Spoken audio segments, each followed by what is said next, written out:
Hey, this is Tyler Franklin with Tidewater Seed. We're at a corn trial in Eastern Virginia. I want to highlight a brand new 114 day hybrid that I'm really excited about. I think it's going to be a replacement for 64B28 that we've relied on for so long.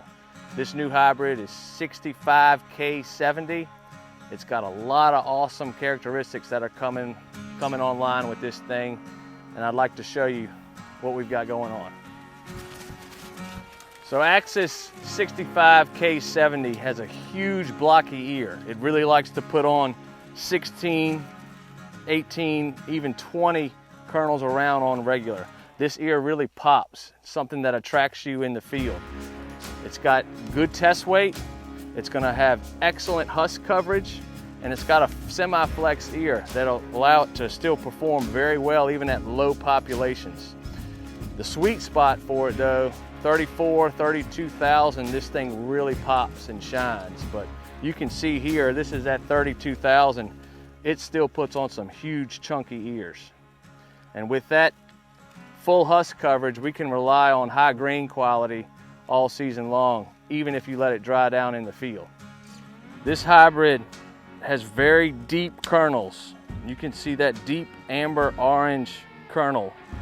It has really good test weight, good grain quality. That deep kernel gives you strong late season drought tolerance because you've got more room for stress on deeper kernels.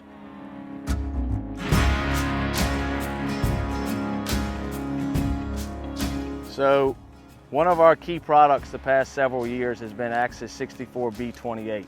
Very stable hybrid. We've loved it and relied on it for a long time.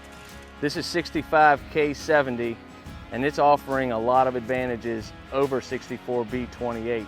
We're here on a split where you can see these two products side by side. 65K70 has got a very upright leaf angle. It's very dark. It is the darkest hybrid all season long in any of our trials. It's a short plant with low ear placement. And compared to 64B28, it's even shorter with lower ear placement. 64B28 has a flat, pale leaf type.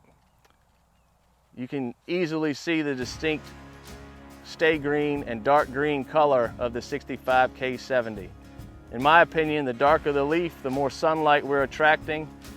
One key characteristic of this hybrid is the thin canopy up top. And what that will do is allow more sunlight, more energy to that ear leaf. And I think that's where we're getting our added top end yield, is because we're putting more sunlight energy on that ear leaf because of the thin upper canopy. 64B28 has had great test weight. It's been very consistent. It dries down like a 114. It's got a long skinny ear with straight kernels.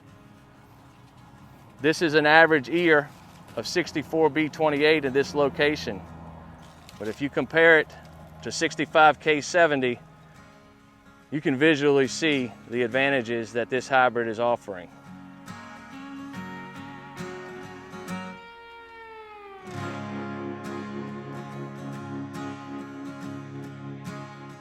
.65K70 not only has a really dark canopy, but it also has excellent stay green late into the season. We're at about 20% moisture here, and you can see how much the upper canopy still has a lot of green left in it. It's very good against gray leaf spot, very good against eye spot, northern corn leaf blight. There's two ways that disease resistance occurs. One, you can resist the infection of the disease, and the second way is to resist the spread of the disease.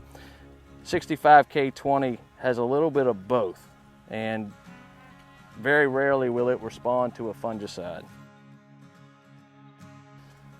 This hybrid has really good stalk integrity. It's something that you can leave in the field late in the season for a late harvest, and it's something that does very well along the coast because of the short stature, low ear placement, and stalk integrity and roots. This is something you can have a lot of faith in how well it stands. 65K70 has fantastic drought tolerance. Even when we're in the sub 100 bushel yield environment, this is a hybrid that you can really have a lot of comfort in. It's got a lot more top end than 64B28 or 63H27 that we've relied on in the past. We've got a short hybrid with low ear placement that we can put on any acre across the Mid-Atlantic. This is a hybrid that you want to try some of in 2024. I fully expect this to be our lead 114, 115 day in years to come.